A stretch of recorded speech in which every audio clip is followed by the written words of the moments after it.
ওকে তো ভাই লোক টক্সিকের টিজারে আমরা যেই কাকাকে দেখেছিলাম ভাই উনি তো সিনেমায় মাথা নষ্ট পারফরমেন্স দেখাতে চলেছে। আর একদিকে শাকিব খানের প্রিন্স সিনেমা নিয়ে দুইটা ধামাকাদার আপডেট এসেছে, যেটা শুনে অনেকজনই খুশি হবেন তো অনেকজনই আবার একদমই হতাশ। তাছাড়াও ডন 3 এটা এমন একটা পর্যায়ে চলে গিয়েছে যেটা আপনিও শুনে বলবেন ভাই এত অহংকার ভালো না। সবকিছুই জানবো, শুধু ভিডিওটার সাথেই থাকুন। প্রথমেই কথা বলি টক্সিক মুভিটা নিয়ে। ভাই অনেকজনই দেখতেছি কমেন্টে বলতেছো যে ভাই টক্সিকের প্রমোশন ম্যাটেরিয়াল কই, মেকাররা কি ভুলে গিয়েছে নাকি যে তাদের মুভি সোলো না একটা বিগেস্ট ক্ল্যাশ হতে চলেছে। ওয়েল চিন্তা নেই, কালকেই মূলত 20 তারিখে এই মুভিটার একটা টিজার রিলিজ হবে, যেটা নিয়ে অলরেডি মেকাররা একটা অফিসিয়াল পোস্টার শেয়ার করেছে। আর ভাই এটা যদি ধরে টিজারের থেকে একটুকু ভালো বের হয় ভাই টক্সিকের হাইপ নেক্সট লেভেলে চলে যাবে। আর ভাই সামান্য এই পোস্টারটাতেই দেখুন ব্লাড দিয়ে ভরা। আই কান্ট ইমাজিন যে টিজারে তারা কি কি দেখাতে চলেছে। জানি কিছু ফ্যামিলি অডিয়েন্সদের প্রথম টিজারটা অতটাও ভালো লাগেনি, বাট হলিউড লেভেলের ব্রুটালিটি এন্ড অ্যাডাল্ট সিন যদি না দেখায় তাহলে এটা ইন্টারন্যাশনালি কখনোই ব্লকবাস্টার হতে পারবে না। কিন্তু হ্যাঁ ওই সেম টিজারে আপনি কাকাকে দেখে ভুলে গেল, কাকা কিন্তু আমাদের ভুলেনি। শোনা যাচ্ছে পুরো মুভিতেই তার বড় একটা ভূমিকা থাকবে এবং রিসেন্টলি কিন্তু কাকা তার সব সিনগুলোরই ডাবিং কমপ্লিট করে ফেলেছে। তবে এর মধ্যেই তার শেষের একটা ডায়লগ লিক হয়েছে, জীবন মানেই একটা বেঁচে থাকার লড়াই, তাই এখানে কোনো দয়া ময়া নেই। আই মিন কাকা অন ফায়ার, কাকা ফুল গ্যাংস্টার মোডে। বাকি দেখা যাক কাকা তার অভিনয় দিয়ে সিনেমায় কি চমক দেখায়।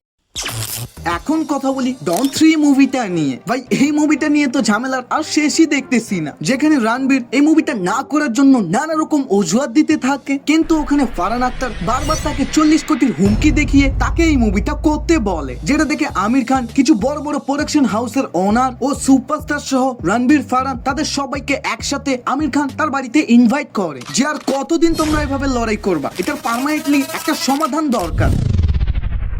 যদিও তাদের মধ্যে এখন কি কি কথাবার্তা হয়েছে বা ফাইনাল রেজাল্ট কি ওটা তো জানা যায়নি, তবে ফারহান আক্তার ভাই পাগল হয়ে গিয়েছে। এই সিনেমায় যেহেতু কোনো অ্যাক্টরই কাজ করতে চায় না, তাই এখন সেই নাকি ডনের ক্যারেক্টার প্লে করবে।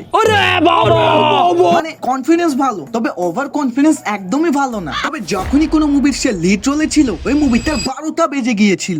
এখন কথা বলি প্রিন্স মুভিটা নিয়ে। ভাই এই ঈদে তো বাংলাদেশে একটার পর একটা মুভি রিলিজ হতে চলেছে, তবে কোনো মুভিরই ওরকম প্রমোশনই দেখতেছি না। মানে ভাই তারা কি ভুলে গিয়েছে নাকি এটা বাংলাদেশ, আর বাঙালি যতদিন পর্যন্ত সিনেমাটা নিয়ে কোনো গুজব শুনবে না সে হলে ওটাকে দেখতেও যাবে না। কিন্তু হ্যাঁ একমাত্র শাকিব খানের প্রিন্স সিনেমার সব সময় ফ্রি মার্কেটিং প্রমোশন চলতেই থাকে। এই দেখুন না, কখনো শোনা যায় এখানে প্রসেনজিৎ চ্যাটার্জি থাকবে, আরে না বলিউড থেকে জ্যাকি শ্রফ, আরে না রাঘব জোয়াল, মানে নানা রকম উল্টা পুল্টা কথা। কারণ সত্যি কথা বলতে বাংলা সিনেমার প্রডিউসারের কাছে অত বেশি টাকাই নেই যে একটা ভিলেনের পিছনে তারা কোটি কোটি টাকা খরচা করবে। তবে হ্যাঁ গতকাল থেকে দেখতেছি প্রিন্স সিনেমা নিয়ে আরো একটা গুজব ভাইরাল হচ্ছে, দিব্যেন্দু ভট্টাচার্য নাকি প্রিন্স সিনেমার ভিলেনের চরিত্রে থাকবে, যেটা শুরুতে আমি রিউমার ভেবেছিলাম, তবে পরে দেখলাম না এটা অলমোস্ট কনফার্মই বলতে পারেন। এবং আমার হিসেবে মেকারদের এটা একটা দারুণ চয়েস, কারণ অন্য কোনো বলিউডের ভিলেন যদি তারা আনতো তাহলে ওখানে অনেক টাকা খরচা হতো। তবে এত খুশির মধ্যেও একটা দুঃখের খবর হলো প্রিন্স সিনেমার shooting day by day delay হওয়ার কারণে